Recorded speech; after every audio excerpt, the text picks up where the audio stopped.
Thank you. Thank you, Brian, and thank all of you for being here. We're here tonight to mark the anniversary of the day that everything changed. It has been 5 years since that fateful storm barreled through the Gulf. 5 years since the levees broke and drowned our city. 5 years, and we still grieve for the 1,836 Americans who lost their lives and who have left us in mourning. We must think back and remember to what seems so long ago. The days and the moments that have been etched into our memories flood back to us like the rising water. Oppressive heat, pitch black nights, confusion and fear, it all rushes back. A torrent of sights, of sounds, of smells. An abandoned but not empty city, still and eerily silent. People stranded, trapped by the rising water. Tattered white sheets waving at the sky, screams from the rooftops filled with anguish. We are still alive. The hum of a boat's motor. The silence of a corpse laying face down in the water. A man holding his dog, standing motionless. There were no words. A woman in a tattered dress clutching a clock because it was the only thing she had left. She wouldn't let it go. She said she didn't have nothing. She said she didn't know nothing, but at least she knew what time it was. Tented emergency rooms, hastily erected in the blazing sun in the shadow of the convention center. Makeshift beds on the Superdome floor, wet and close, children crying, hope fading. 3,000 souls stuck in a sweltering shed in the port of St. Bernard, waiting. People like apparitions defiantly emerging from the water, head first, shoulder second, holding a black garbage bag filled with the only things that they had left. Some people made it out, others did not. Vera Smith lay dead on the corner of Magazine and Jackson. For days, the street was her grave. A thin white sheet covering her frail body, a simple epitaph written in black permanent marker, "Here lies Vera. God help us." Grandmas and grandpas died in storm-battered hospitals and nursing homes. They were left on cots in a crowded chapel that became a makeshift morgue. In a city where everything broke down, in a time when nothing was just off the 85 bodies laid in the Katrina Memorial. These fathers and mothers, brothers and sisters and neighbors died as our city was torn apart. We will always remember them, and tonight we will pay silent respect. We must face the truth that in the 5th year of the 21st century, for 4 horrific days, there was anarchy on the streets of America. The levees broke and our government failed. It is a moment in time that we should never forget, and one that we should never, ever, ever repeat. Now, while our city was shrouded in darkness like never before, we found salvation, light, and hope from the angels among us, and there were so many. These angels were young black boys pushing an old white man in a rusted wheelchair searching for water. An old white woman holding the hand of a crying young black girl who had lost her mother. A minister from Dallas who snuck into the city to help feed people, and strangers all over pressed together by circumstance, leaning on each other for comfort and support. With the rising water, differences and divisions were washed away. Our homes inundated, tattoos with X's and gutted to the bone. 3 feet of water on the 2nd floor. Mud caked everywhere. The unforgettable stench of a rotten refrigerator. Mold spreading along floorboards and growing like ivy up the walls and across our ceilings. A mighty Mardi Gras Indian headdress swept away. A favorite blanket, a dress left behind, now gone. So many photo albums, letters, birthdays, recipes lost in the water forever. A loved one whose final resting place was never supposed to be the attic. Everything was gray. Our lives had lost color. But we endured together. For a time, we carried our pain like a beast of burden, and it became a part of us. Our sorrow ran deep and dark like the water, and every day it was there, hovering, never, ever, ever letting us go.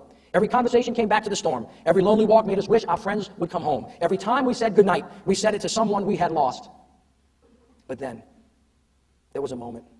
God troubled the water again, and something began to change. Our sorrow began to wane, bit by bit. Time smoothed the jagged edges of our memories. Families returned, and communities began to stand up. The grass began to turn green, and the flowers began to bloom. And we knew we could not do this alone. Faith-based national college groups streamed in from across the country. Neighbors helped each other. Together, we took down drywall, stretched blue tarps across torn roofs, and rebuilt brick by brick. People reached out. They came together in living rooms, in churches, in community centers throughout the city. We cried, we laughed, we broke down, we held each other up. We felt fear, we felt guilt, and we felt frustration. We were battered, we were bruised, and we were scarred. But with grit and determination and help, the people of this city rose out of the water, bearing the burden together that none of us, not one of us, could bear alone.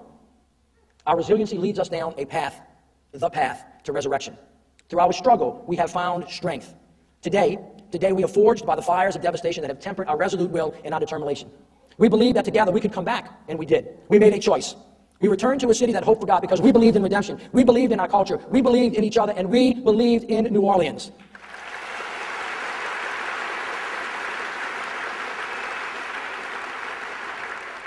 Together, we stand in this moment, feeling the pull of the past and struggling to the future.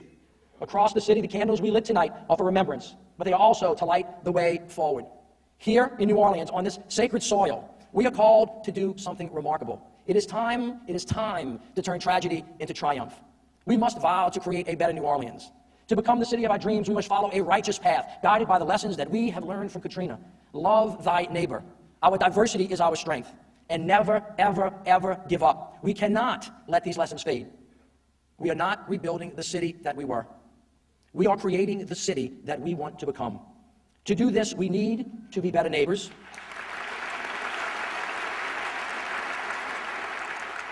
Just as strangers helped each other during the storm, we've got to always have each other's back and build a community bonded by trust, by compassion, by justice, one where our kids can play outside at night, and the porches are full of laughter and stories shared by families and friends. We need to be better parents to our children, show empathy and honesty, humor and tolerance, and they will learn by our example. We need to spend more time together than apart, and we must learn to listen and value what we all have to say. And when we truly listen, do you know what we will hear? We will hear and we will learn the beautiful truth that Katrina taught us all. We are all the same.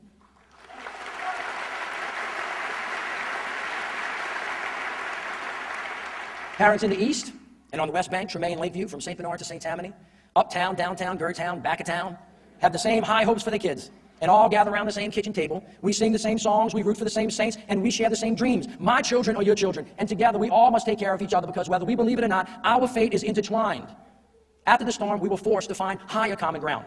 From such great heights, we will renew our city. We will meet our new challenges just as we have before, together. Come hell or high water, we ain't going nowhere.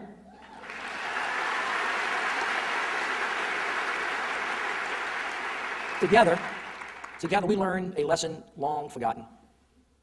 The value of our lives is not measured by the things that we own, not by a house, not by a car, not by a building, not by a corner store. When we walk back in our wet mud-caked houses, the things we reached for first were the pictures. Pictures of our lives that reminded us that we belong to a family, something bigger than ourselves, something that gave us root. As long as we have each other, we have a home. As long as we cling to each other, we will always have New Orleans. There is no storm big enough to take that from us. The only way we will lose it is if we give it away, and this we will not do.